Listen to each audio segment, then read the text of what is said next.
Detective CEO author Nikhil chapter 1 Bhargav के parents का murder. Bhargava सोफे पर बैठा हुआ था। उसके हाथ में एक गन थी। उम्र 25 साल, हाइट 5.8, शरीर गोरा रंग का और चेहरे पर एक एविल भरी स्माइल थी जिसे देखकर बड़े बड़े की हालत खराब हो जाए। उसके पीछे उसका असिस्टेंट यश खड़ा था। वह भी देखने में किसी बॉलीवुड हीरो से कम नहीं था, लेकिन वह बहुत सीधा था। भार्गव अपने हाथ में गन लिए हुए किसी के सामने ताने हुए थे। वह बुरी तरीके घायल होकर जमीन पर पड़ा था। विशाल गुस्से से बोला, अजय मित्तल, तेरी वजह से मैंने क्या क्या नहीं खोया। अपने फैमिली के साथ मैंने अपनी याददाश्त भी खो दी, लेकिन होनी को तो कुछ और होना था, जो कि मुझे आज से 4 साल पहले के एक्सीडेंट में सब कुछ याद आ गया और मैं तुम्हें ढूंढने के लिए अपना सब कुछ लगा दिया। आखिर तुम मिल ही गए, the psycho killer. Ajay Mittal. Bhargav गुस्सा में अपना हाथ उसके चेहरे के पास ले गया और उसे चेहरे को गुस्सा से हाथ से पकड़ते हुए बोला कि तुमने ऐसा क्यों किया। आखिर तुम मेरे मॉम डैड से क्यों मारा। जरूर इसके पीछे तुम ही नहीं कोई और था, क्योंकि मेरे डैड का यूं ट्रांसफर होना और उनका मर्डर होना और इसे बस एक एक्सीडेंट बताकर भुला देना, यह अकेले तुम्हारी औकात की नहीं थी। अजय मित्तल हंसते हुए बोला, तुम अभी बच्चों हो भार्गव। मुझे लगा था कि तुम मर गए, लेकिन तुम बच गए। मैं समझ नहीं पाया आखिर कौन है जो मेरे आदमियों को चुन चुन कर मार रहा था। वो तुम हो, लेकिन तुम्हें यह भी चल गया होगा कि तुम्हारी मॉम का मर्डर नहीं हुआ था। और हाँ, वो तुम्हें पहचान भी नहीं पाएंगी, क्योंकि उनका याददाश्त कभी वापस नहीं आने वाला था। बाय बाय भार्गव, मुझे तुम क्या मरोगे। मैं अमर हूँ, मुझे कोई नहीं मार सकता। और वो अपने आप ही भार्गव की बंदूक से शूट कर लिया। हालांकि कि भार्गव उसे मारना चाहता था, लेकिन इतनी आसानी से कैसे। वह यश को इशारा किया और वे लोग उसे लैब में ले गए। वहां पर बहुत से डॉक्टर इसके इलाज में लग गए। आखिर उसे एक नया लीड मिला था कि उसकी मॉम जिंदा थी, लेकिन वह किस हालत में थी और कैसे। कुछ देर के बाद डॉक्टर अनुराग बाहर आया और बोले, सॉरी सर, वह बच तो गया, लेकिन अभी भी वह कोमा में है और कब तक उठेगा इसका कोई भरोसा नहीं। आप जाकर आराम करिए। चलिए, जब तक वह कोमा में है हम भार्गव के पास्ट के बारे में जान लेते हैं। डिटेक्टिव भार्गव की है। वो डिटेक्टिव के साथ एक कंपनी के सीक्रेट सीईओ भी थे जिसे कोई नहीं जानता। उसके डैड इप्स ऑफिसर विक्रम और मॉम वैशाली थी, जिसमें विक्रम का किसी साइको किलर ने मर्डर कर दिया था और उसके मॉम वैशाली का अभी तक कुछ आता पता नहीं चल सका। जब उनके डैड की मर्डर हुआ था तब भार्गव सिर्फ 6 साल था। आखिर क्या वह अपने मॉम को ढूंढ पाएगा और बदला ले पाएगा इस साइको किलर से। आखिर उनके साथ ऐसी क्या घटना हुई कि चलिए पढ़ते हैं। चलिए जानते हैं भार्गव के पास्ट के बारे में। आखिर उसके साथ कौन कौन सी घटना घटी। आखिर कैसे वह एक डिटेक्टिव के साथ साथ एक टॉप 10 कंपनी के सीईओ बना। आप हमारा साथ जरूर दे। जय महाकाल। इप्स विक्रम, जिसके नाम से बड़े बड़े गुंडे की हालत खराब हो जाती थी, वह एक बहुत ही ईमानदार ऑफिसर था जो कि करप्शन के खिलाफ था। उसका एक ही उद्देश्य था कि देश को करप्शन फ्री बनाना। उसकी पत्नी वैशाली एक फ्री एजुकेशन सेंटर चलाती थी जिसमें वह गरीब बच्चों को पढ़ती थी। उनका एक 6 साल का बेटा भार्गव था जो अपने डैड के जैसे बहुत टैलेंटेड था। एक हैप्पी फैमिली। और अचानक किसी मिस्टर के वजह से विक्रम का ट्रांसफर हो गया, क्योंकि मिस्टर विक्रम कुछ करप्ट नेताओं का राज जान चुके थे और उन्हें सीधे होम मिनिस्टर से ट्रांसफर नोटिस आ गया। और वहीं से अब भार्गव की पूरी जिंदगी ही बदल गई।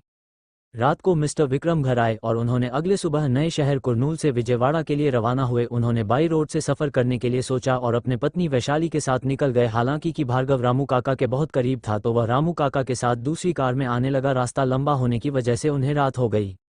रात के करीब 9 बज चुके थे। मिस्टर विक्रम और वैशाली दोनों कार से जा रहे थे और उनके ठीक पीछे भार्गव और रामू काका की गाड़ी थी। अचानक उन्हें सुनसान रास्ते में कोई ट्रक एक्सीडेंट से घायल एक व्यक्ति दिखा। मिस्टर विक्रम एक सिविल सर्वेंट थे, तो उन्होंने कुछ न सोचते हुए सीधा उस व्यक्ति के पास चले गए जो कि सुनसान सड़क पर घायल अवस्था में पड़ा हुआ था। विक्रम उसके पास पहुंचते ही तुरंत वह घायल आदमी उनके पेट में चाकू से हमला कर दिया और वहां लगातार 3 बार चाकू से उन्हें मार दिया, जिससे एमआर विक्रम पूरी तरीके से घायल हो चुके थे। फिर भी वे उस आदमी को एक ही मौके में ढेर कर दिया। लेकिन ये क्या था। वह तुरंत का की तरफ बढ़े कि उतने ट्रक में से एक मास्क वाला आदमी के साथ करीब 20 लोग और नीचे उतरे और एमआर विक्रम ये समझ नहीं पाए कि उनके साथ क्या हो गया।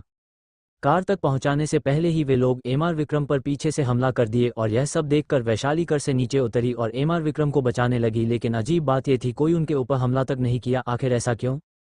तभी मास्क वाला आदमी वैशाली को दूर फेंका और विक्रम को साइको किलर की तरह चाकू से मरने लगा और वह बोला, साइको किलर विक्रम, तुमने मेरा सब कुछ बर्बाद कर दिया। पहले मेरा प्यार छीना, उसके बाद मेरे डैड की कंपनी को सील किया। तुम्हारे वजह से 7 साल तक जेल में एक कैदी की तरह सड़ता रहा। तुमने मेरा सब कुछ छीना है। मैं तुम्हें तड़पा तड़पा कर मरूंगा। उसकी आवाज़ सुनकर विक्रम बोला, वैशाली तुम यहाँ से भाग जाओ और भार्गव को बचाओ। मैं इस अजय को देखता हूँ। आखिर क्या हुआ था अजय और विक्रम के साथ 9 साल पहले। वैशाली भागने के बजाय वह अजय से बोली, अजय तुम अभी भी नहीं सुधरे। तुम मुझे कभी समझ ही नहीं पाए और तुम विक्रम की वजह से नहीं बल्कि अपनी गलतियों का सजा काट कर आए हो। तुम्हारे डैड की डेथ के बाद विक्रम ही अंतिम संस्कार किया। प्लीज़ उसे छोड़ दो।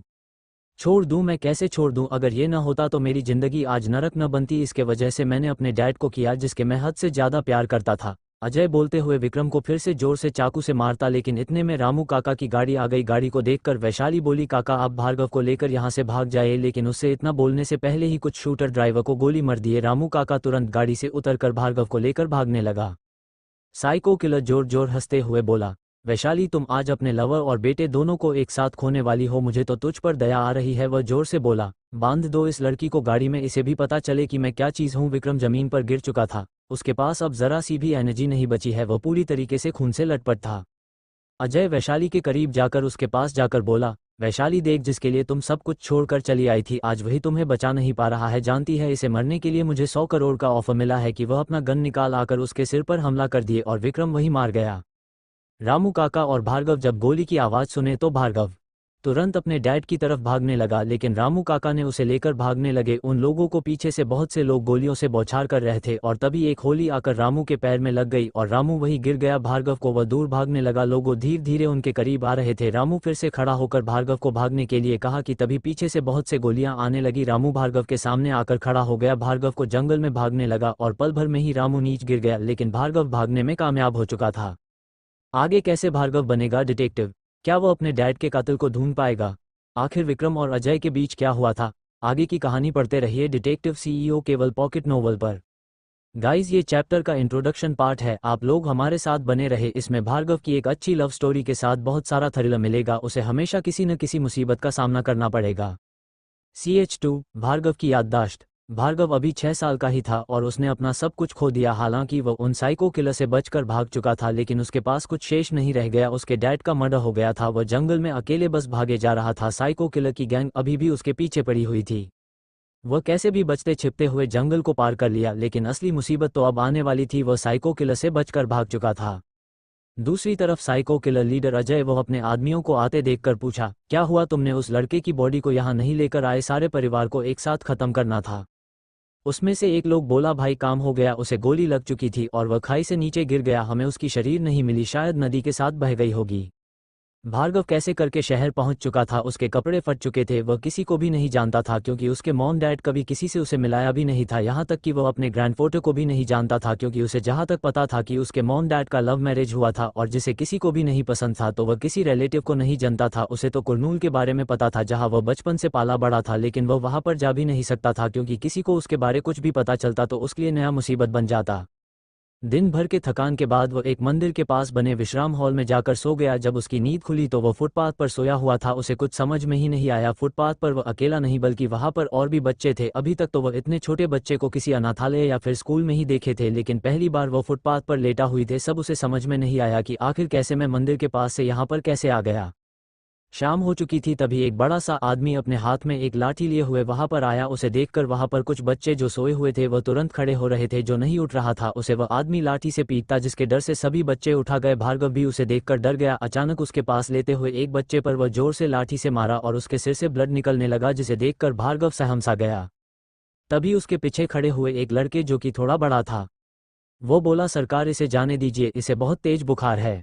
ये सुनने के बाद भार्गव का डर उसके लिए सहानुभूति में बदल गया कि ये कैसे लोग थे जिन्हें छोटे बच्चे पर भी दया नहीं आती। वह अपने डैड से सुना था कि बहुत बड़े गुंडे लोग जो कि बच्चों के जरिए ड्रग्स सप्लाई करवाते या उनसे भीख मंगवाते हैं। अभी तो भार्गव की हालत भी ऐसे ही थी। भार्गव अभी यही सब सोच रहा था कि इतने में उसके सिर पर एक डंडा पड़ा, जिससे भार्गव का डर गुस्से में बदल गया। जैसे ही वह आदमी उसको पकड़ा के झुका, भार्गव पास में पड़ी बियर की बोतल को उठाया, उसके सिर पर दे मारी, वह आदमी नीचे गिर गया। लेकिन तभी भार्गव उसके पेट में बियर की टूटी बोतल घुसा दिया, जिसे देखकर सभी बच्चे उसे बड़े ध्यान से देखने लगे। भार्गव कुछ बोला पता कि तभी वह देखा कि उसके तरफ बहुत से लोग हाथ में चाकू लिए दौड़े चले आ रहे। भार्गव को वहां से भागने के अलावा कुछ भी नहीं सोचा, वह वहां से भागने लगा, लेकिन उसकी शक्ति बस बोल चुकी थी और वह एक कार से टकरा गया, जिससे वह जमीन पर गिर गया। और क्या ये जताना बढ़ा देगी भार्गव की जिंदगी?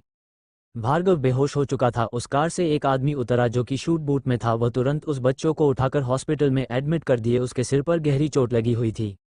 डॉक्टर, उस आदमी जिसका नाम विशाल भारद्वाज था, जो कि वो बहुत बड़े डिटेक्टिव थे, डॉक्टर उनसे बोले, सर लड़के खतरे से बाहर था, लेकिन शायद वह अपनी याददाश्त खो दे, अपनी पुरानी यादें कभी भी याद नहीं आएगी। शायद यह आपके लिए अच्छी अपॉर्चुनिटी होगी, क्योंकि पुलिस भी यहाँ आई हुई है। अगर उन्हें पता चल गया कि आप नशे की हालत में थे तो आपके लिए दिक्कत हो जाएगा और मीडिया उन्हें बार बार दिखाएगी। आपको पता ही है आपके कितने दुश्मन हैं।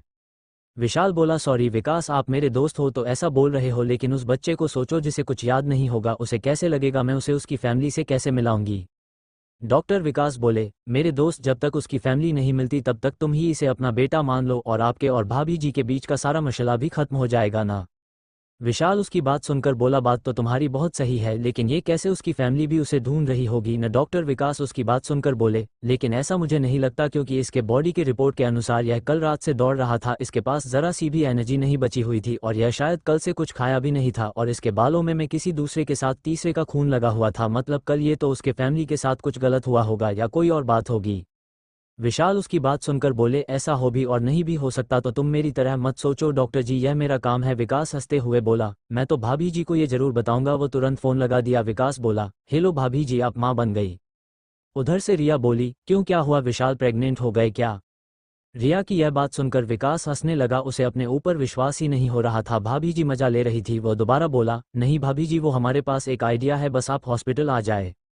CH3 भार्गव का सपना। रिया विशाल की पत्नी एक कॉलेज में कंप्यूटर साइंस की प्रोफेसर थी। विशाल और रिया दोनों की कोई औलाद नहीं थी, तो उनके खुशी जीवन में एक ही की कमी थी, जिससे उनके नीच हमेशा अनबन बनी रहती थी। डॉक्टर विकास विशाल का क्लासमेट था, वे दोनों बचपन से दोस्त थे, तो वे चारों हमेशा अपने आसपास ही रहते थे। विकास रिया को कॉल करके बुला लिया था। वह विशाल से बता रहा था कि उस लड़के के सिर में चोट लगने की वजह से उसकी याददाश्त जल्दी नहीं आने वाली थी, और मुझे ऐसा लगता है कि 25 साल के पहले तो इसे कुछ भी नहीं याद आएगा। और हमें इसके जेब से एक लेटर मिला था जिसमें इस लड़के का नाम भार्गव लिखा था, और कुछ भी लिखा है आप पढ़कर तुरंत समझ जाएंगे। विशाल वो लेटर पढ़ा और उसे रख लिया। उसके आंखों में पानी आ गया। वह बोला, तुम ये सब रिया और रूही दोनों को नहीं बताओगे? तभी इतने में रिया आ गई। रिया देखी कि विशाल के आंखों में आंसू था, वो कुछ नहीं बोली और विकास के पास जाकर बोली, क्यों, क्या हुआ, मुझे इतने जल्दी में कैसे बुलाएं? तुम्हारे पास क्या कोई उपाय है? विकास बोला, भाभी जी, आपको जैसे लड़के की तलाश थी वो लड़का एकदम वैसे ही है। इसका IQ लेवल हाई है और बहुत टैलेंटेड भी है। विशाल इसे अडॉप्ट करने की सोच रहे हैं, आप शायद इसे एक बार देख ले। रिया जब भार्गव को देखी तो वह देखती रह गई। इतना क्यूट सा लड़का, फटे हुए कपड़ा पहने हुए था, वह बस उसे देखती हिमराह गई। उसके आंखों में आंसू आ गए। रिया बहुत सरल स्वभाव की थी, वह देखी कि वह लड़का अभी भी बेहोश की हालत में था। वो विशाल से पूछो, इसे क्या हुआ है? विशाल को कुछ बताने के सिवाय कोई दूसरा उपाय नहीं दिखा। वो बोला, रिया, वो मैं गाड़ी चलाते हुए आ रहा था, अचानक ये लड़का दौड़ते हुए मेरे सामने आ गया और बचाते बचाते एक्सीडेंट हो गया। डॉक्टर के अनुसार इसे अपना पास्ट नहीं याद रहेगा, तो हम इसका क्या कर सकते हैं? तुम्हें तो पता है कि यहाँ की अनाथालय का क्या ही दशा है, तो मैं इसे छोड़ नहीं सकता ना, हम इसे अडॉप्ट कर लेते हैं। रिया को भी इसके अलावा कोई दूसरा ऑप्शन नहीं दिखा। वह पहले थोड़ा गुस्सा तो जरूर हुई, लेकिन बहुत सोचने के बाद बोली, शायद ये भगवान की ही महिमा हो, बोलकर हाँ कर दिया। कुछ देर बाद भार्गव को होश आ गया, उसे सच में कुछ याद नहीं था। रिया बोली, बेटा क्या हुआ, अब तुम ठीक हो ना? तुम्हें कहीं दिक्कत तो नहीं हो रही है? कहीं दर्द तो नहीं हो रहा है? भार्गव सबको बड़े ही ध्यान से देख रहा था, हालांकि कि उसके साथ जो कुछ भी हो रहा था उसे कुछ भी समझ में नहीं आ रहा था। उसकी हालत को देखकर विकास बोले, भार्गव बेटा क्या हुआ, तुम्हें कुछ याद है कि नहीं? तुम्हारा चीता सा एक्सीडेंट हुआ और तुम अपनी याददाश्त खो दिए। ये तुम्हारे डैड विशाल और मॉम रिया है। रिया बोली, भार्गव बेटा अपने दिमाग पर जायद जोर मत दो, अब तुम आराम करो बस। और अगले दिन भार्गव काफी हद तक ठीक हो चुका था, तो विशाल और रिया उसे अपने घर लेकर चले गए। धीरे धीरे 1 महीना बीत गया। भार्गव भी अब इस माहौल में ढल गया। अब उसके पास मॉम डैड थे और विकास अंकल और रूही आंटी की एक बेटी रूबी थी, जो कि उनके सामने के घर में रहते थे। भार्गव अब उन बच्चों के माहौल में ढल चुका था। एक दिन शाम को वह खेल रहा था और रूबी को बचाने के चक्कर में खुद गिर, उसे फिर से चोट आ गई, लेकिन अब वह ठीक था। उसके चोट को देखकर रूबी रिया आंटी से बोली, रूबी आंटी, भार्गव भाई नीचे गिर गया, वो जो है ना, चोट लग गई और वो खून भी निकल रहा है। भार्गव डर गया और रूबी के पीछे खड़ा था। रिया जैसे ही यह सुनी, वह तुरंत भार्गव को गले से लगाकर देखने लगी। चोट हल्की थी, लेकिन रिया बहुत डर गई। वह रूबी से पूछी, बेटा कैसे हुआ ये? रूबी भी डर रही थी, डरते हुए बोली, वो क्या है ना आंटी, मैं भार्गव भैया के साथ खेल रही तो अचानक ऋषि आ गया और मुझे पकड़कर खींचने लगा। मैं उसके साथ खेलने नहीं जा रही थी, तो वह मुझे धक्का दे दिया और भैया मुझे पकड़ते हुए पत्थर पर गिर गए और उन्हें चोट लग गई। रिया रूबी को रूही के घर छोड़ी और भार्गव को लेकर हॉस्पिटल चली गई। विकास को कॉल की हुई थी, विकास भी डर हुआ था। उसने जब देखा कि यह बस हल्का सा खरोच था तो उसे सुकून हुआ, लेकिन रिया फिर भी नहीं मानी और विकास को उसके दिमाग को सभी जांच करानी पड़ी, जिसे देखकर अब दोनों लोग शांत थे। शाम को भार्गव अपने मॉम डैड के साथ डिनर करने के बाद कुछ मेडिसिन खाया और फिर सोने लगा। भार्गव अपने रूम में सोया हुआ था। उसके रूम में सामने उसकी मॉम डैड के साथ एक बड़ी सी तस्वीर और उसके बगल कुछ टेडी बियर के अलावा बुक भी रखी हुई थी। भार्गव को नींद आ गई और अचानक से उसे एक सपना दिखाई देने लगा। उसे क्या पता कि उसके सपने ही उसकी असली पहचान थी। वह देख रहा था कि उसके डैड नीचे जमीन पर गिर हुए थे और उनके सामने एक मास्क वाला आदमी चाकू लेकर खड़ा था और उसकी मॉम को 4 लोग पकड़े हुए थे। मॉम चिल्ला रही थी, भार्गव बेटा भागा जा, यहाँ मता भाग बेटा भाग। और अचानक गोली की आवाज़ सुनाई दिया, मम्मा नहीं। भार्गव जोर से चिल्लाया, मम्मा नहीं, आपको कुछ नहीं होगा, मम्मा मम्मा। उसकी आवाज़ सुनकर रिया और विशाल दोनों अपने रूम से बाहर निकले और भार्गव के रूम में गए तो देखा भार्गव रो रहा था और मम्मा मम्मा कह रहा था। रिया तुरंत उसे अपने सीने से लगाते हुए बोली, भार्गव बेटा, मम्मा तुम्हारे पास है ना, तुम परेशान न हो, तुम्हें कुछ नहीं होगा। क्या हुआ, क्या कोई नाइटमेयर बुरा सपना देखा मेरा ने? मम्मा अब तुम्हारे पास है, अब तुम्हें कुछ नहीं होगा ना बेटा। रात के 12 बज रहे थे। रिया और विशाल दोनों बहुत परेशान थे। CH4 भार्गव का केयर। अपने अब तक पढ़ा कि भार्गव अपनी याददाश्त खो चुका था और उसे एक नई फैमिली मिल गई, उसके साथ उसके कुछ फ्रेंड भी बन गए थे। भार्गव सो रहा था कि अचानक उसे एक सपना दिखाई दिया जिसमें उसने अपने असली मॉम डैड को देख जिन्हें कोई मार रहा था, लेकिन वह कुछ समझ नहीं पाया और जोर से चिल्ला दिया जिससे उसकी मॉम रिया और डैड आ गए। भार्गव को देखकर रिया उसे अपने सीने से लगा लिया और बोली, बेटा क्या हुआ? भार्गव रो रहा था और कह रहा था, मम्मा आप मुझे छोड़कर मत जाइए। रिया बोली, क्या हुआ भार्गव बेटा, मैं कहीं न जा रही हूँ, तुम्हें कुछ नहीं होगा, चलो तुम हमारे पास ही सो जाओ। और रिया उसे अपने कमरे में लेकर चली गई। विशाल को कुछ अजीब लगा लेकिन वे भी ज्यादा ध्यान नहीं दिया और बुरा सपना समझकर भूल गए। कुछ देर के बाद रिया भार्गव को सुलाने में कामयाब हो गई। उसके बाद वह बोली, भार्गव कहीं कोई बुरा सपना तो नहीं देखा? वैसे भी हमें उसे अकेला नहीं छोड़ना चाहिए था और आज उसके सिर पर चोट भी लगी थी, लेकिन मैंने चेक कराया, सब कुछ सही था, कहीं उसे फिर से कुछ तो हो नहीं गया? क्या हम डॉक्टर विकास को बुला दूं? विशाल बोला, क्या रिया, भार्गव को कुछ भी नहीं होगा, शायद वह कोई बुरा सपना देखा हो और डर गया हो, तुम चिंता मत करो, अब आराम करो, मुझे सुबह किसी केस पर काम है तो तुम आराम करो। उसके बाद दोनों लोग सो गए। सुबह हुई, सूरज की रोशनी भार्गव के गालों को छू रही थी। भार्गव की नींद खुली तो वह देखा उसकी मॉम अभी भी सो रही थी। वह उठा और फ्रेश होने चला गया, तभी कोई सुबह सुबह बेल बजाने लगा। भार्गव देखा कि दूध और न्यूज़पेपर वाले दोनों एक साथ आए हुए थे, वो भी सुबह के 6 बजे। वह लेकर अंदर चला गया लेकिन डैड उसे कहीं नहीं दिखे। उसे नहीं पता था। जैसे ही वह डाइनिंग टेबल पर गया देखा कि ब्रेकफास्ट रेडी था, लेकिन मॉम अभी उसके ऊपर एक नोट था। भार्गव नोट को देखा तो उसमें लिखा था, ही स्वीटी, मैं किसी केस से शहर से बाहर जा रहा हूं, तुम गुस्सा मत होना, अपना और भार्गव का ख्याल रखना, बाय।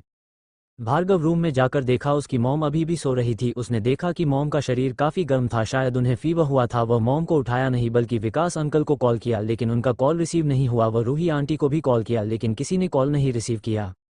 उसे कुछ समझ नहीं आया, उसकी मॉम को शायद जुकाम हुआ होगा क्योंकि ठंड कल ज्यादा थी और भार्गव की केयर से उन्हें ठंड लग गई थी। भार्गव अभी 6 साल का था। वह अपने मॉम वैशाली के साथ किचन में उनका साथ देता था, लेकिन जब से उसकी याददाश्त गई है उसे कुछ भी पता नहीं और रिया मॉम उसे कभी भी किचन में नहीं जाने देती थी।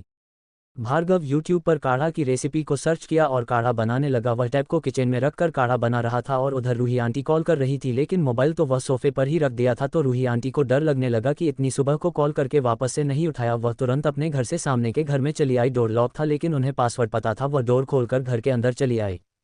भार्गव को इसका पता ही नहीं चला कि आंटी कब आ गई। वह तो जुकाम के लिए काढ़ा बना रहा था, बस बनकर तैयार ही होने वाला था कि तब तक रूही आंटी उसके पास आ गई। वह टेबल पर खड़ा होकर बना रहा था। अचानक उनके चुने से भार्गव डर गया और उसका बैलेंस बिगड़ने वाला था कि रूही आंटी ने पकड़ लिया। रूही आंटी बोली, भार्गव बेटा, तुम इतनी सुबह किचन में क्या कर रहे हो और ये क्या बना रहे हो? कौन बीमार है? तुम्हें किचन से दूर रहना चाहिए था ना। रुको, भाभी जी से अभी बताती हूँ। भार्गव बोला, नहीं आंटी, वो मॉम को जुकाम हुआ था तो मैं सोचा काढ़ा बना लूं और मैंने बहुत सावधानी से बनाया है। आप इसे ले जाकर मॉम को से दो और मुझे मत बताना कि मैंने बनाया था, नहीं तो मुझे बहुत डांट पड़ेगी। बाकी का सब डैड ने बनाया है।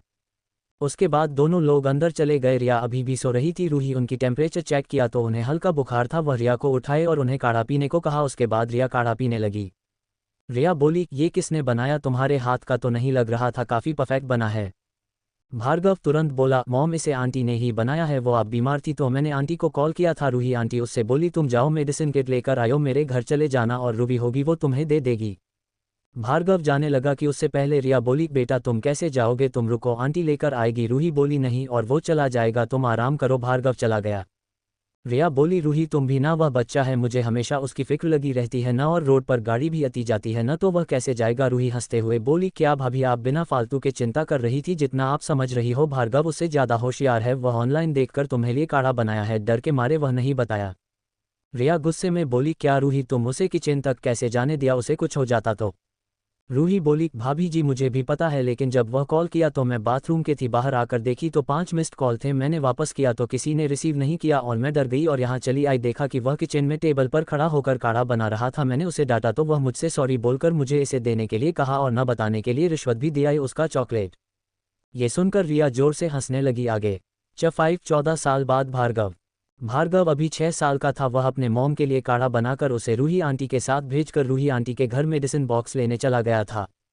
उसी बीच रूही ने ये सच बता दिया कि भार्गव ने ही यह काढ़ा बनाया था। रिया ये सुनने के बाद थोड़ी गुस्सा जरूर हुई, लेकिन बाद में हंसने लगी। भार्गव रूही आंटी के घर पहुंच चुका था। वह रूही को आवाज़ देकर बुलाया, लेकिन रूही तो चॉकलेट खाने में बिजी थी। वह भार्गव की आवाज़ पर ध्यान ही नहीं दिया। भार्गव इधर उधर हर कमरे में मेडिसिन बॉक्स ढूंढ रहा था।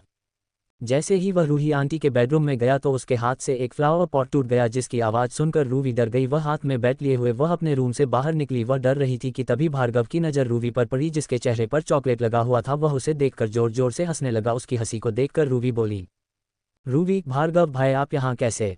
भार्गव बोला, रूही तुम्हें मेडिसिन बॉक्स के बारे में पता है? वह कहाँ है? मैं वही लेने आया था और तुमसे मिल गया। रूबी बेडरूम में गई और अलमारी से बॉक्स निकल दे दिया। भार्गव लेकर चला गया। वह मेडिसिन बॉक्स देकर अपने मॉम के बगल में बैठ गया। रिया से बड़े ही प्यार से देख रही थी। वह उसके सर पर हाथ फेरते हुए बोली, रिया, भार्गव बेटा तुमने ब्रेकफास्ट भी नहीं किया होगा, रुको मैं तुम्हारे लिए कुछ बनाता हूँ। ब्रेकफास्ट से भार्गव को याद आया कि उसने मॉम को ब्रेकफास्ट नहीं दिया। वह डाइनिंग टेबल से नोट के साथ ब्रेकफास्ट ले गया, जिसे देखकर रूही आंटी बोली, वाह। उसके बाद वह ब्रेकफास्ट करने डाइनिंग टेबल पर चला गया। ब्रेकफास्ट करके अपने रूम में चला गया। उसे कंप्यूटर साइंस में इंटरेस्ट बढ़ने लगा। भार्गव को सभी लोग बहुत पसंद करते थे। समय बीतता गया। भार्गव धीरे धीरे रूही को पसंद करने लगा और पूरी कॉलोनी उसे पसंद करने लगी। भार्गव पूरी कॉलोनी के फेमस हो चुका था। वह अपने मॉम के कॉलेज में ही ग्रेजुएशन के लिए अप्लाई कर दिया और एंट्रेंस एग्जाम भी निकल गया। रूही और भार्गव अभी तक एक ही स्कूल में पढ़ते थे। भार्गव कॉलेज ज्वाइन करने वाला था। करीब 14 साल तक दोनों लोग हमेशा साथ ही रहते थे। रूही को जब पता चला कि भार्गव कॉलेज ज्वाइन करने वाला है, वह उससे नाराज हो गई, क्योंकि रूही उससे एक क्लास पीछे थी। 14 साल बाद भार्गव का आज कॉलेज का पहला दिन था। भार्गव आज जल्दी सोकर उठा और ब्रेकफास्ट बनाकर अपने मॉम और डैड को उठाने गया। देखा कि वे लोग पहले से ही रेडी थे। जैसे ही वे लोग बाहर निकले, देखे कि रूही आकर खड़ी थी। रूही अब 18 साल की हो चुकी थी। रंग गोरा, हाइट 5 फुट की थी। उसे कोई भी देखे तो उसका दीवाना हो जाए, इतनी खूबसूरत थी हमारी रूही। रूही को देखकर भार्गव बोला, क्या रूही, आज तू अपने कॉलेज नहीं गई? अब तू अकेली जाने वाली है तो शरारत बिल्कुल भी मत करना, क्योंकि अब तुम्हें वहां पर बचाने वाला कोई नहीं होगा, समझी? किसी नए बच्चे को बिल्कुल भी परेशान मत करना। लेकिन रूही वहां पर कुछ और मकसद से आई हुई थी। वह बोली, आंटी मैं भी आज भार्गव के कॉलेज जाऊंगी। वह भार्गव को पसंद करती थी, लेकिन किसी को बताना नहीं चाहती थी। यहाँ तक भार्गव को भी उन दोनों का चाइल्डहुड लव था, लेकिन उन दोनों की हिम्मत नहीं थी वे एक दूसरे को प्रपोज कर दे। विशाल को लगाने लगा था शायद उसकी लाइफ का ये सबसे अच्छा दिन था, लेकिन उसे क्या पता उसके लाइफ में उसका अतीत का आने का समय हो चुका था। वह रूही को घूरते हुए बोला, रूही तू पागल तो नहीं है? तुम मेरे कॉलेज जाकर क्या करेगी, वो भी मेरे पहले दिन? मैं किसी को नहीं जानता, तुम्हें क्या दिखाऊंगी? रूही जिद करने लगी और भार्गव के पास कोई दूसरा ऑप्शन नहीं था, क्योंकि उसके जिद के सामने किसी की भी चलाने वाली थी। भार्गव बोला, ठीक है तू चल, लेकिन डैड के साथ वापस चले आना। अंकल आप क्या करने भार्गव के कॉलेज जा रहे हो? मैं जा रही हूँ, आप चिंता मत करो, उसे कुछ नहीं होगा। रूही अचानक पूछी। भार्गव और रिया दोनों उसे देखने लगे। विशाल अंकल बोले, क्या बात? मैं तो वैसे जा रहा था, अब नहीं जाने वाला। रूही बेटा तुम जाओ, वैसे भी मैं बिजी था तो आज रेस्ट कर लेता हूँ। उसके बाद तीनों लोग निकल गए। भार्गव गाड़ी चला रहा था। रूही मॉम से बातें कर रही थी और कुछ ही देर में वह कॉलेज में पहुंच गया। भार्गव देखा कि उसकी फोटो कॉलेज गेट के सामने लगी हुई थी, लेकिन कैसे वो इंटरेस्ट में पूरा क्वेश्चन किया भी नहीं था। वो मॉम से बोला, मॉम मेरी रैंक क्या है? मैंने आउट ऑफ 100 में 95 ही किए थे, तो मेरी फोटो कॉलेज गेट के सामने कैसे? रिया हंसते हुए बोली, क्या बताऊं, मुझे नहीं पता, कल तक ये लगा ही नहीं था। और तुमने 95 क्वेश्चन सही किए थे। वो कल शाम को डीन मोगन मुझे कॉल किए थे, तब वो मुझे बताए कि इस बार का टॉपर का 94 क्वेश्चन सही है। कहीं वो तुम ही तो नहीं? भार्गव गुस्से से बोला, नहीं हो, मैं नहीं हो सकता, क्योंकि मेरे पूरे 95 क्वेश्चन सही है, मेरा एक भी गलत नहीं था, वो कोई दूसरा होगा। लेकिन जब वे लोग कॉलेज के अंदर गए तो देखा वहां पर भी भार्गव का तस्वीर लगा हुआ था, जिसमें इसका ही 94 क्वेश्चन सही था, जिसे देखकर भार्गव बहुत ही गुस्सा हो गया। फर्स्ट वह नहीं चाहता था कि वह टॉप 10 के अंदर रहे, लेकिन यहाँ उसकी रैंक तो एक आ गई और सेकंड उसके 95 पर क्वेश्चन सही थे, न कि 94। उसे पता था कि लोग उसके रैंक 1 लाने के पीछे उसकी मॉम को ट्रोल करेंगे, इसीलिए वह नहीं चाहता था कि वह टॉप की लिस्ट में रहे।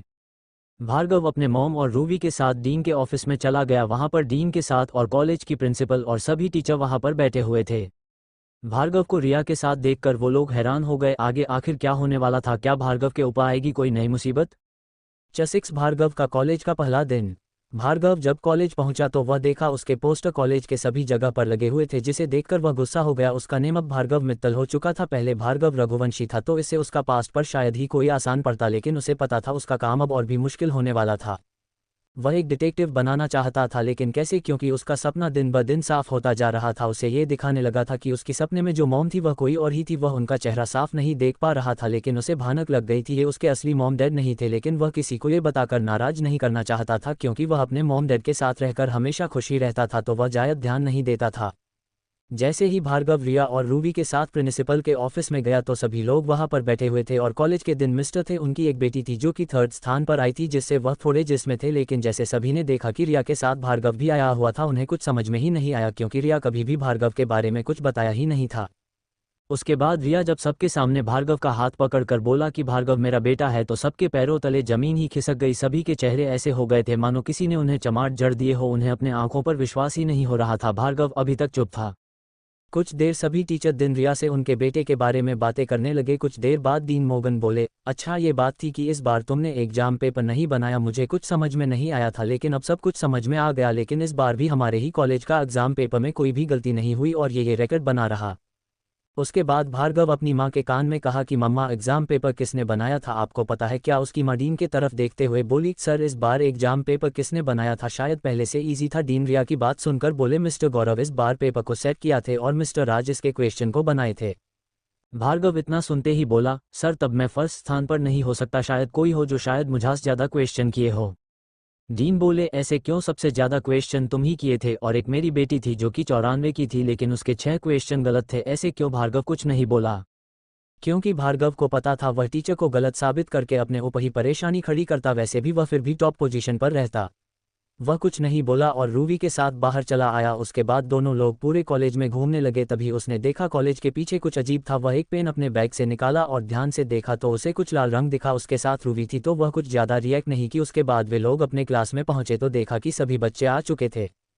भार्गव के क्लास में एंट्री करते ही सभी लड़के और लड़कियां खड़े होकर क्लैप करने लगी। भार्गव के चेहरे हंसी आ गई। उसे नहीं लगता था कि वह उतना हैंडसम था, लेकिन वह पूरे क्लास में सबसे हैंडसम और टैलेंटेड लड़का था। जैसे ही वह आगे बढ़ा सभी लड़कियां उसे अपनी सीट देने लगी, जिसे देखकर रूबी उन लोगों को गुस्से से घूरने लगी। लेकिन भार्गव शॉक था, क्योंकि इससे पहले उसके साथ ऐसा कुछ कभी नहीं हुआ था। उसकी वजह वह यही समझता था कि वह उतना हैंडसम नहीं कि कोई लड़कियां उससे प्यार करे। वह भी अपने फेयरवेल पार्टी में एक लड़की को प्रपोज किया था। वह उसकी थप्पड़ मारकर चली गई, लेकिन उसकी वजह कोई और नहीं रूबी थी, क्योंकि वह सभी लड़कियों को डरा देती कि भार्गव बहुत गुस्सैल है। और उससे ज़्यादा में वह ये कहती थी कि अगर कोई भार्गव की तरफ देखने को कोशिश की तो वह उसके साथ क्या करेगी वो वही जानेगी। और यही नहीं, रूबी अन लड़कियों के पेरेंट्स को भी बता देती थी, जिससे कोई भी लड़की उससे प्यार क्या दोस्ती भी करने की नहीं सोचती थी। लेकिन भार्गव को ये सब पता ही नहीं था कि इसके पीछे रूबी थी। भार्गव रूबी को इन लड़कियों के बगल बैठने को कहा। रूबी देखी कि सबसे खूबसूरत एक लड़की जो कि तीसरे रो में बैठी थी, रूबी वहां पर जाकर बैठ गई। वो लड़की कोई और नहीं, डीन की बेटी मिस आन्या थी। रूबी उसके पास जाकर बोली, मैं यहाँ बैठूंगी। रूबी को देखकर आन्या भी उसे बैठा लिया, लेकिन वह समझ में नहीं पाई ये कौन है। आन्या भार्गव की तरफ देखती हुई बोली, ये कौन है तुम्हारे? रूबी उसे घूरते हुए बोली, मैं भार्गव की फ्यूचर वाइफ हूँ, हम दोनों की एंगेजमेंट हो गई है। उसके गले में देख लो एक रिंग लटकी हुई है और मेरे गले में सेम रिंग है ना, तो तुम उसके पीछे मत पड़ना, समझ गई ना? उसके बाद रूबी वहां से उठकर चली गई। उसके बाद वह भार्गव के बगल जाकर बैठ गई। वह भार्गव से बातें रही और जब देखती कि कोई लड़की उसकी तरफ देख रही हो वह उसके गर्दन पर हाथ डाल लेती और मस्ती करने लगती। और कुछ देर वह पूरा दिन रही करती रही। उसके बाद जब क्लास से सभी बाहर निकल गए तो भार्गव और रूबी भी बाहर निकले तो बहुत सी लड़कियां खड़ी थी। रूबी उन लड़कियों को देखकर गुस्से से पागल हुई जा रही थी। वह भार्गव के गाल पर किस करके वहां से दौड़ते हुए चली गई। जितनी भी लड़कियां वहां पर खड़ी थी उनका तो सारा सपना चूर चूर हो गया। अब आगे क्या होने वाला था? क्या भार्गव समझ पाएगा रूबी का प्यार? आगे क्या होने वाला था? क्या भार्गव पता लगा पाएगा कॉलेज के पीछे का राज? CH7 detective mode on. Bhargav class से बाहर निकला तो देखा कि वहां पर बहुत सी लड़कियां खड़ी थी, लेकिन भार्गव सबको इग्नोर करके चला जा रहा था। तभी रूबी ने भार्गव के गाल पर किस करके वहां से चली गई। भार्गव को कुछ समझ में नहीं आया कि यह क्या था। भार्गव उसके बाद वहां से चुपचाप कार पार्किंग की तरफ चल गया। लेकिन उसके किस्से विशाल को भले ही कुछ न हुआ हो, पर बाकी की लड़कियां के सपने पहले ही चूर चूर हो गए, जैसे किसी ने उनके ऊपर पानी फेर दिया हो। उसके बाद विशाल अपनी कार के पास गया तो देखा तो उसे उसके कार में कुछ अजीब दिखा, जैसे किसी ने कार के साथ कोई छेड़खानी किया हो। भार्गव समझ गया कि यह तो कुछ गलत जरूर है, लेकिन क्या वो करने अनलॉक किया और गेट खोलकर आगे बढ़ गया। आखिर उसका शक सही निकला, कार के ब्रेक के साथ कोई छेड़खानी किया हो। वह कार को स्पीड से पार्किंग से बाहर निकल और ये क्या ब्रेक अचानक फेल हो गया। वह पास की एक गराज में लेकर चल गया और ब्रेक ठीक करवा के न वापस आया और फिर गेट के सामने से मॉम और रूबी को PIV के UP करके वहां से घर के लिए निकल गया। पर उसे ये पता नहीं चल सका कि आखिर कौन था जो उसकी कार को ब्रेक फेल करना चाहता था। वह घर पहुंच गया लेकिन उसका दिमाग वहीं पर टिका था। आखिर कॉलेज के पीछे लाल रंग और कार का ब्रेक फेल, आखिर कौन था जो ये सब कर रहा था? भार्गव के दिमाग में यही सब चल रहा था। शाम को वह बाहर निकला और कुछ देर बास्केटबॉल खेलकर वापस घर चला आया। तभी उसे पता चला कि रूबी की फ्रेंड भानु आज सुबह से घर नहीं आई और उसके मोहल्ले में आज काफी पुलिस इधर उधर करते दिखाई दे रहे थे। ये तक वहां पर एसपी भी आए हुए थे। एसपी चौहान भार्गव के घर के तरफ ही आ रहे थे। उसे डर लगने लगा, आखिर क्या हुआ, पुलिस वहां पर क्यों आ रही थी? पुलिस को भार्गव का चेहरा कुछ जाना पहचाना लगा, लेकिन चौहान सिर भी उतना ज्यादा कुछ समझ नहीं पाए क्योंकि शायद वे मिले भी होंगे तो भार्गव के बचपन में। अब तो भार्गव बहुत बदल चुका था, शायद उसकी माँ भी उसे देखे तो वो भी न पहचाना पाए। भार्गव की तरफ देखते हुए चौहान बोले, ओ लड़के, क्या हम पहले मिल चुके हैं? तुम्हारा चेहरा इतना जाना पहचान कैसे लग रहा है? भार्गव उसकी तरफ देखते हुए बोला, नहीं सर, हम कभी नहीं मिले, मेरा पुलिस से दूर दूर तक कोई नाता नहीं। आप क्या कहा रहे हैं? चौहान को लगा कि यह वह नहीं हो सकता, नहीं तो उसके ऊपर खतरा मंडराने लगता क्योंकि शायद विक्रम भार्गव के डैड के मर्डर में चौहान भी शामिल था। फिर वह वापस चला गया, देखा कि भानु की मॉम उसके घर आई हुई थी। शायद वो उसके डैड का वेट कर रही थी लेकिन वो अभी तक घर नहीं आई। भार्गव अपने डैड को कॉल किया लेकिन वो कोई जवाब नहीं दिए। भार्गव अपने रूम में गया, देखा कि वहां पर हमेशा की तरह एक नोट पड़ा था जिसमें लिखा था, सॉरी भार्गव बेटा, मैं एक हफ्ते के लिए दूसरे स्टेट जा रहा हूं, कोई किडनैप का मामला है, तुम अपना और अपनी अपनी मॉम का ख्याल रखना। भार्गव अपने रूम से बाहर निकला, देखा कि भानु की मां रिया के सामने रो रही थी। भानु की उम्र 18 साल थी, रंग गोरा और दिखाने में बहुत खूबसूरत थी। वह आज कॉलेज जाते समय किडनैप हुई थी। अब भार्गव को शक हुआ कि कहीं ये किडनैपर रूबी के किडनैप के लिए वहां नहीं आए हुए थे। आखिर वो कौन थे?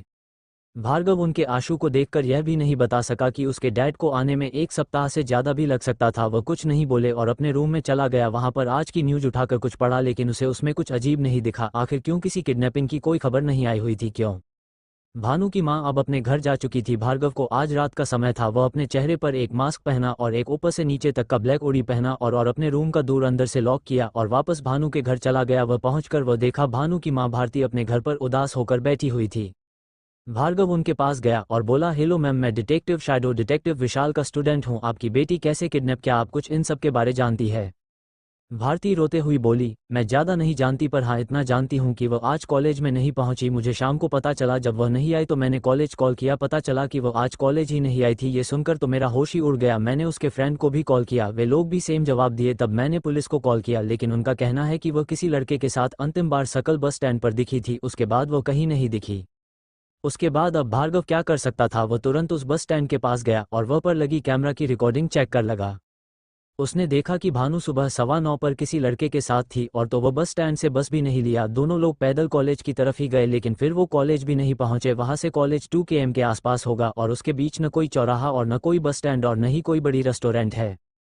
वो अपना भी पैदल चारों तरफ देखते हुए आगे बढ़ने लगा। उसने देखा कि सामने एक इलेक्ट्रिक पोल था। वह अपना दो छोटा सा कैमरा पोल दोनों तरफ लगा दिया क्योंकि उसका मानना था आगे भी यह और किसी के साथ हो सकता, क्योंकि वह कभी भी पैदल अपने कॉलेज कभी नहीं गया था। लेकिन रूबी को पैदल जाना बहुत पसंद था, इसीलिए वह पहले से सावधानी बरतने लगा। उसे अपने स्मार्ट वॉच से कनेक्ट कर लिया। उसके बाद वह आगे बढ़ गया और देखा कि एक छोटी सी पान की शॉप थी। उसे लगा शायद उससे कुछ बात करके पता करे। वह उससे बात करके वह पूछने लगा, हेलो सर, आप ही आज सुबह करीब 9:20 से लेकर 9:30 बजे अपने दुकान पर थे? वह आदमी अधेड़ उम्र का था। वह गुस्से से पूछा, क्यों, क्या हुआ? तुम्हें भी कुछ चाहिए या किसी के बारे में मुझसे पूछना चाहते हो तो मैं बता दूं, मुझे कुछ नहीं पता। वो फोटो दिखाते हुए बोला, क्या आप इस लड़की को यहाँ से जाते हुए आज सुबह देखे थे? वह आदमी उस लड़की को तस्वीर कर बिना पूछे बोला, नहीं, मैं इसे नहीं देखा। भार्गव अपना घड़ी चेक किया तो उसमें आसपास किसी कैमरा होने का संकेत दिख रहा था। भार्गव अपने घड़ी को कोऑर्डिनेट के डायरेक्शन में सेट किया तो वह देखा वह कैमरा तो पान की दुकान में ही था, लेकिन कहा वह उस आदमी से एक सिगरेट मांगकर उसे व्यस्त करके ढूंढने लगा। देखा कि कैमरा एक छोटा सा था, बिल्कुल एक फोटो के पास लगा हुआ था। वह देखकर हंसने लगा। अब आगे क्या होने वाला था? क्या भार्गव अपना पहल कैसे सॉल्व कर पाएगा? शैडो द डिटेक्टिव ढूंढ पाएगा भानु को? आखिर कौन था जो भार्गव की कार का ब्रेक फेल किया था? CH8 shadow the detective. Bhargava अपने रूम से निकला कर अपना गेटअप चेंज करके भानु के किडनैपिंग का सच जनाजे के लिए निकल चुका था। वह एक ब्लैक कलर की ओढ़ी के साथ एक ब्लैक मास्क लगाया हुआ था। वह अपन डिटेक्टिव मोड ऑन कर लिया था। वह भानु को इसीलिए ढूंढ रहा था, इसके कार के ब्रेक फेल करने के पीछे उन्हीं लोगों का हाथ होता है। भार्गव अभी तक पता लगा चुका था कि भानु किसी लड़के के साथ बस स्टैंड से पैदल ही कॉलेज की तरफ गई और भार्गव और कुछ सुराग जानने के लिए आगे बढ़ चुका था। ये भार्गव का डिटेक्टिव के रूप में पहला केस था। जब वह देखा कि उस पान शॉप के पास एक मनही पेंटिंग थी जिसमें एक कैमरा लगा हुआ था, वह अपने एक हाथ से उस दुकानदार को पकड़कर बाहर निकाला और एक थप्पड़ मरते हुए पूछा, चल अब सच सच बता कि ये दोनों यहाँ आए हुए थे, उसके बाद कहाँ गए?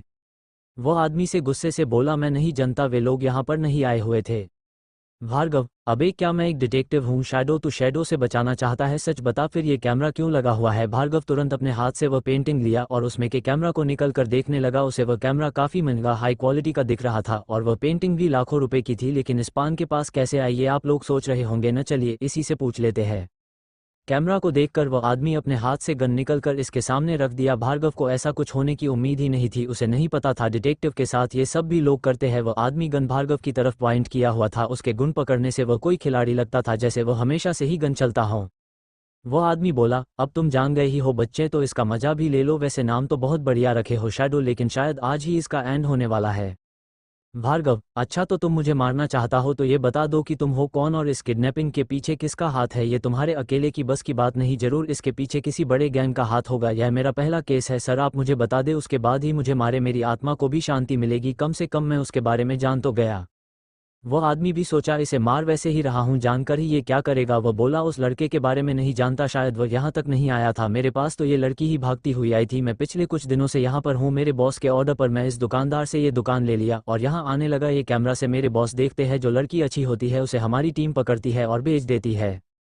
बॉस का नाम क्या है सर, ये भी बता दो, वैसे भी मैं मरने वाला हूँ। लेकिन वह आदमी नहीं बताया। फिर से भार्गव उससे पूछा, अभी तक तुम लोगों ने जिन लड़कियों को किडनैप किया है वे लोग कहाँ हैं कि ह्यूमन ट्रैफिक कर दिए? नहीं, मैं ज़्यादा कुछ नहीं जानता, बस वे लोग मुझसे लेते हैं और मैं किडनैप करके उनके अड्डे पर पहुंचा देता हूं। तू बहुत सवाल कर रहा है, मैं अभी तुझे बताता हूं, चल अब तेरा समय खत्म हुआ, आदमी बोला और गन इसके ऊपर पॉइंट करके ट्रिगर दबाने वाला था कि इतने में शैडो एक पेन अपने जेब से निकलकर उसके स्मेन कर दिया और उसके पहले पेन को टच लिया, उसमें से एक नीडल निकलकर उसकी हट के आर पार हो गया और वह ट्रिगर दबाने से पहले जमीन पर गिर गया। अभी भगवान को प्यारा नहीं हुआ था, लेकिन उसके हाथ पर काम करना बंद कर दिए थे। भार्गव गया और अपना नीडल उठाया कर आराम से बॉक्स में डाला और उसके पास से मोबाइल निकाला और वहां से चला गया। वो घर से काफ़ी दूर आ गया था तो उसे घर पहुंचने में काफ़ी टाइम लगाने वाला था। उधर रिया उसके रूम का दरवाज़ा खटका रही थी, यह भार्गव की घड़ी में पता चल गया। भार्गव भागते हुए आ रहा था, उसे पता था कि सपर का टाइम हो गया था। वह अपने सिस्टम से बोला, बस मॉम आया, 2 मिनट में आप सपर रेडी करिए।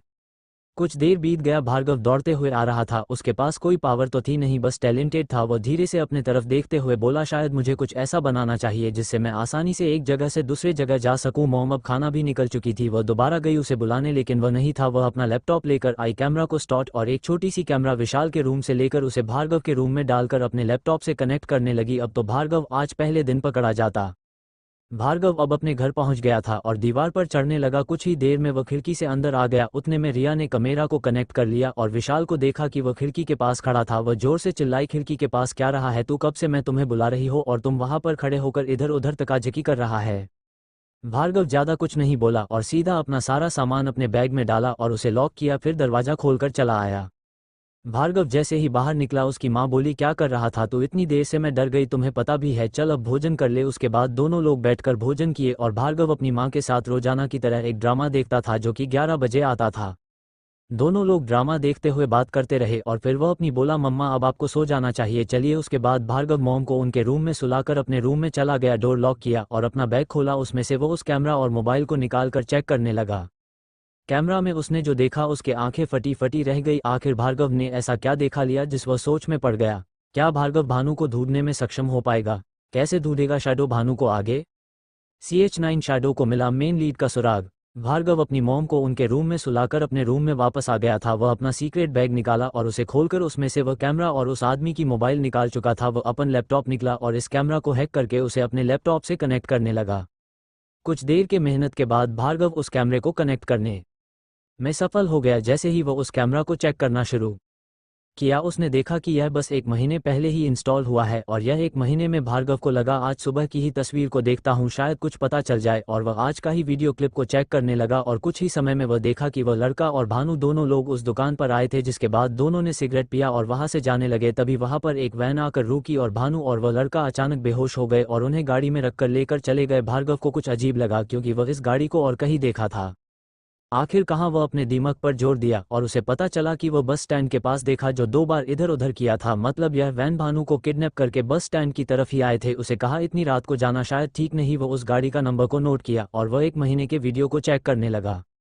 वो स्पीड को बहुत तेज करके चेक कर रहा था। करीब 7वें दिन की वीडियो क्लिप में वह पाया कि ये लोग सेम वैन से एक और लड़की को किडनैप किया, लेकिन उसके ऊपर भी कोई केस नहीं हुआ क्योंकि उसके साथ जो लड़का था उसे भी ये लोग किडनैप कर चुके थे। और यही नहीं, भार्गव देखा कि ये लोग मिलकर लगभग 4 लड़कियों को किडनैप किए थे और सभी में एक ही बात कॉमन थी, हर लड़की का एक बॉयफ्रेंड था।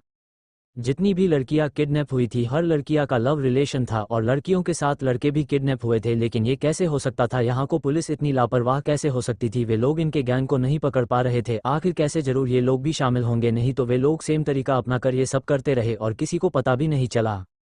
सेम वैन में उसके नंबर प्लेट चेंज थे, नहीं कुछ। भार्गव के तो होश ही उड़ गए जब उसने देखा कि एक और भी कैसे था जिसमें वे लोग लड़के को वही चाकू से मार डाला और लड़की को कैमरा के सामने नेक कर दिए थे, जिसे देखकर भार्गव का गुस्सा 7वें आसमान पर चढ़ गया। उसका खून खौलने लगा। उसे कुछ समझ में नहीं आया कि आखिर ये सब कैसे और कौन कर रहा था। जरूर इन सब के पीछे किसी ऐसे का हाथ है जो कि हाफशी दरिंदा और एक साइको होगा, नहीं तो इतना दरिंदा कोई हो भी नहीं सकता।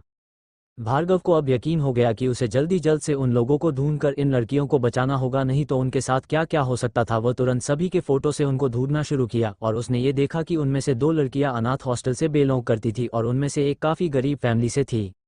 भार्गव उन सभी लड़कों के बारे में पता किया तो उनमें से 3 लड़के की मृत्यु हो चुकी थी और 2 का कहीं कुछ आता पता नहीं था। और इतना सब उसके शहर में हो रहा था, उसे इन सांबर विश्वास ही नहीं हो रहा था। वह अपने आप को कोस रहा था, शायद वह पहले ये ट्राई करता तो उनमें से कुछ लोगों को वह बचा सकता था। वह उस कार के नंबर को चेक किया तो वह एल्विस नाम के किसी गुंडे के नाम पर रजिस्टर थी। वह उसका नंबर निकाला और उसे कॉल किया। रात के 2 बज रहे थे। भार्गव को लगा कि कॉल रिसीव नहीं होगी, लेकिन ये क्या पहले ही रिंग में कॉल उठ गया। भार्गव को तो विश्वास ही नहीं हो रहा था कि गुंडे भी रात को जगाते हैं। उधर से एक खड़ूस आवाज में एक मिडल आगे का आदमी बोला, हेलो, कौन जो इतनी रात को कॉल कर रहा है? भार्गव तुरंत अपना आवाज बदला और बोला, हेलो सर, क्या आपकी कार चोरी हो गई? AP 21XY0086 नंबर की वैन। वो आदमी बोला, नहीं तो। भार्गव हंसते हुए बोला, ऐसा नहीं हो सकता, आप एल्विश ही बात कर रहे हैं ना? आपकी ही कार चोरी हुई ऐसा कंप्लेन लिखवाया गया है, बस मैं कॉन्फर्म करने के लिए कॉल किया था। एल्विश बोला, तू पागल हो गया है क्या? मेरी वैन मेरे सामने खड़ी है और उसके बगल एक मर्सिडीज भी खड़ी है। चल साले, कॉल रख, मेरा टाइम खराब कर दिया। उसके बाद भार्गव को कुछ अजीब लगा। वह तुरंत अपना गेटअप चंगे किया और खिड़की से निकल गया और आगे गराज से एक मोटरसाइकिल उठाई लेकर उनके अड्डे पर चले गए। उन्हें लग रहा था आखिर क्यों वो खुलेआम वह कार चला रहा था और इतने गलत काम करने के बावजूद कोई उसे पकड़ नहीं रहा था। कहीं इसमें भी पॉलिटिशियन शामिल तो नहीं है? भार्गव कुछ देर बाद उनके अड्डे पर पहुंच मोबाइल नंबर के लोकेशन को ट्रेस करके वह छुपते हुए अंदर जा रहा था। वो देखा कि वहां से किसी को कार में भरकर ले जाया जा रहा था। भार्गव अपने हाईटेक चश्मे से देखा तो वह कोई नहीं भानु थी, लेकिन तभी एक आदमी की नज़र भार्गव के ऊपर पड़ गई। शायद वह कुछ ढूंढते हुए वहां पर आ रहा था और उसकी नज़र भार्गव पर पड़ गई। भार्गव इस आदमी के जगह खुद चला गया। वह देखा कि वह आदमी जिसके नाम एल्विश था, जिसके नाम पर वह वैन रजिस्टर्ड थी, वह उन लोगों का लीडर था और वह भी वहां पर जा रहा था। वे लोग एक समुद्र के रास्ते से जा रहे थे, किनारे जा रहे थे। वह वैन कुर्नूल की थी और वे लोग अभी भार्गव के शहर में थे। भार्गव को लगा कि ह्यूमन ट्रैफिकिंग के लिए वे लोग किसी पोर्ट के पास जाएंगे और फिर उन्हें दूसरे देश भेज देंगे। शायद उसका शक गलत होने वाला है। आखिर आगे क्या होने वाला है? क्या वह भानु के साथ और लड़कियों को बचा पाएगा? क्या शैडो जान पाएगा इसके पीछे कौन है? क्या शैडो का पहला मिशन कामयाब होगा? क्या वह सुबह तक पहुंच पाएगा अपने घर? CH-10 भार्गव को लगी गोली। भार्गव देर रात तक रिसर्च करके किडनैपर ग्रुप के लीडर का पता लगा चुका था। उसका नाम एल्विश था। उसके ऊपर किडनैपिंग, मर्डर के बहुत सारे केस दर्ज थे, लेकिन शायद हाई कमान तक पहुंच होने से उस पर कोई कार्रवाई ही नहीं हुई। भार्गव उसके बारे में सब कुछ पता लगाकर उसके नंबर के जरिए उसके घर तक पहुंच चुका था। वह देखा कि वे लोग भानु को लेकर कहीं जाने वाले थे। भार्गव के लिए अब पता चला कि एल्विश तो सिर्फ खेल का प्यादा था, असली किंग तो कोई और था। भार्गव देखा कि उन सभी मुंह बंधे हुए थे, शायद भगवान भी उसका हेल्प कर रहा था। वह एक आदमी को मारकर उसके गेट अप में वैन में बैठ गया। उस वैन में 4 लोग थे और भानु के साथ एक और लड़की थी। उस समझ गया कि ये लोग हमेशा ये काम करते हैं, मुझे एल्विश को ही रास्ते से हटाना होगा। वह गाड़ी में बैठा था कि तभी भार्गव का फोन बजा। ये क्या अभी रात के 3 बज रहे थे? इतनी रात को कौन उसे कॉल कर सकता था? भार्गव कॉल रिसीव नहीं किया, लेकिन उन लोगों को शक हो गया क्योंकि उसका टोन अलग था। अब वह तैयार होने लगा, उसे पता था कि कुछ तो जरूर होने वाला था। और तभी एल्विश बोला, कौन है? जल्दी से अपना फोन साइलेंट करो, हम लोग बस पहुंचने वाले हैं, समझ गए? उसके बाद भार्गव बाहर की तरफ देखा तो वह वैन पोर्ट के पीछे से एक जंगल की तरफ जा रही, जिसे देखकर भार्गव को अब यकीन हो गया कि शायद वहां पर और भी खतरा होगा और मुझे जल्दी से इन दोनों को यहां से बचाकर निकल जाना चाहिए। वह अपने हाथ से एक पिन निकला और उसमें से धीरे धीरे करके पीछे बैठी 2 लोगों को बड़ी ही चालाकी से मार दिया। अब सिर्फ 2 ही लोग बचे थे। दोनों लड़कियों को जगाने की कोशिश करने लगा, लेकिन वे लोग होश में आने का नाम भी नहीं ले रहे थे। वैन धीरे धीरे जंगल के अंदर जा रहा था। भार्गव अपने पॉइजन नेडल से ड्राइवर के गाल पर अटैक कर दिया। उसके बाद वह एल्विश को वह एक बेहोशी का इंजेक्शन पीछे से लगाया और एल्विश को कुछ पता चलता उससे पहले वह बेहोश हो लगा।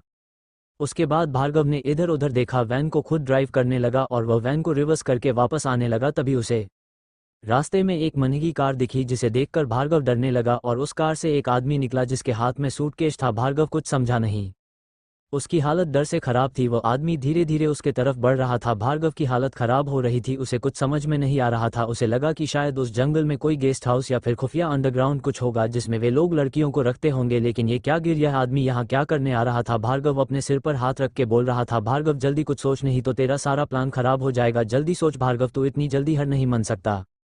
भार्गव अचानक कर से उतरा और बोला, सर आप यहाँ कैसे? मैंने अपना काम कर दिया, वे लड़कियाँ वही है, आप अपने आदमी को भेजकर जल्दी से लेकर चले आइए। भार्गव देखा कि वह आदमी अभी भी कुछ भी नहीं बोल रहा था। वह अपने पॉकेट से गन निकाला और भार्गव के तरफ पॉइंट करते हुए बोला, आदमी तुम कौन हो? तुम्हारा बॉस एल्विश कहा गया, वह क्यों नहीं आया? तुम्हें पता है कुछ? भार्गव चौंकते हुए बोला, क्या सर, क्या मुझे बॉस ने बस इतना बताया कि इन लड़कियों को जंगल में छोड़कर चले आना और वहां पर 2 आदमी को छोड़ देना? बस मैंने भी यही किया और मेरे बॉस किसी को किडनैप कहीं बीसी है, इसीलिए वे नहीं आए। आदमी 1 हफ्ते में हमारी डील होने वाली है न, और तुम लोग इतने लापरवाही से कम करते हो। तुम्हें कुछ पता भी है? यंग बॉस उन लड़कियों को एक बार अपने बिल्ला में भी ले जाते हैं, तुम्हें पता भी कि नहीं? भार्गव अपने जेब में हाथ डाला और बाहर निकाल कर बोला, सॉरी सर, इसीलिए उन्हें एक बहुत हॉट लड़के दिखी है, ये देखो फोटो। बॉस उसी को पकड़ने के लिए गए हुए हैं। उसके बाद भार्गव उसके हाथ से वह सूटकेस लेने लगा। तभी गाड़ी में से दूसरी लड़की उठ गई और वह चिल्लाने लगी। अब तो भार्गव का दिमाग खराब हो गया, उसका सारा प्लान तो खत्म हो चुका था। वह सोचा, चलो यही सही, जो मैं चाहता था वही हुआ। लेकिन यहाँ पर एक ही आदमी है जिसे मैं आसानी से संभाल सकता हूँ, बस इसका गन से एक बार बच जाऊँ बस। वह आदमी भार्गव के ऊपर गन पॉइंट कारक बोला, तुम वे नहीं हो कहा गया एल्विश। वह इतना ही बोलते ही फायर करने लगा। भार्गव बड़ी से बचा, लेकिन नजदीक होने की वजह से उसके हाथ से गोली छू कर निकल गई। उसके बाद वह उस आदमी को एक किक मारा, वह आदमी दूर जाकर गिरा, उसके हाथ से गन छूट गया। उसके बाद भार्गव उसके पास जाने लगा कि उतने में 4-5 लोग और वहां आ गए। भार्गव अब अपनी गाड़ी की तरफ भाग गया। उतने में वह एल्विश के पॉकेट से एक गन से निकलकर उन लोगों पर फायर करने लगा। भार्गव बड़े आसानी से गोली चलाने लगा। गोली जाकर एक आदमी को लगा और वह जमीन पर गिर गया। इसके बाद और तीनों वहां से भाग लिए। वह आदमी अपने कार में जाने लगा, लेकिन भार्गव ने उसके पैर में गोली मार दिया, वह जमीन पर गिर गया। फिर भी वह कार के तरफ जाने लगा, तभी देखा कि वह आदमी कर के पास पहुंच चुका था। किसी ने कर का दरवाजा खोला और उस आदमी को अंदर की तरफ खींचने लगा, लेकिन भार्गव के गन में गोली ही नहीं थी। तभी पीछे से किसी ने गोली चलाई और उसे जाकर लगी। भार्गव के तो होश ही उड़ गए। उसके पीछे किसी गन सटा दिया, भार्गव के तो होश ही उड़ गए। इतने में भार्गव की ध्यान उस आदमी और कार से हटी और उतने में वो कार गायब हो गई। भार्गव कार को जाते देखता रहा जब तक कि कार उसके आंखें से ओझल नहीं ही गया। आखिर अब आगे क्या होने वाला था? आखिर अब किसने भार्गव को गन सटाया था? कौन था? क्या एल्विश होश में आ गया था? अब आगे क्या होने वाला था? क्या भार्गव द शैडो भानु और इस लड़की को बचा पाएगा? भार्गव बच पाएगा या नहीं? आगे की कहानी पढ़ते रहिए डिटेक्टिव सीईओ केवल पॉकेट नोवेल पर। आखिर आगे क्या होने वाला है? क्या वह भानु के साथ और लड़कियों को बचा पाएगा? क्या शैडो जान पाएगा इसके पीछे कौन है? क्या शैडो का पहला मिशन कामयाब होगा? क्या वह सुबह तक पहुंच पाएगा अपने घर? आगे की कहानी पढ़ते रहिए डिटेक्टिव सो केवल पॉकेट नोवेल पर। आखिर अब आगे क्या होने वाला था? आखिर अब किसने भार्गव को गन सटाया था? कौन था? क्या एल्विश होश में आ गया था? अब आगे क्या होने वाला था? क्या भार्गव द शैडो भानु और इस लड़की को बचा पाएगा? भार्गव बच पाएगा या नहीं? आगे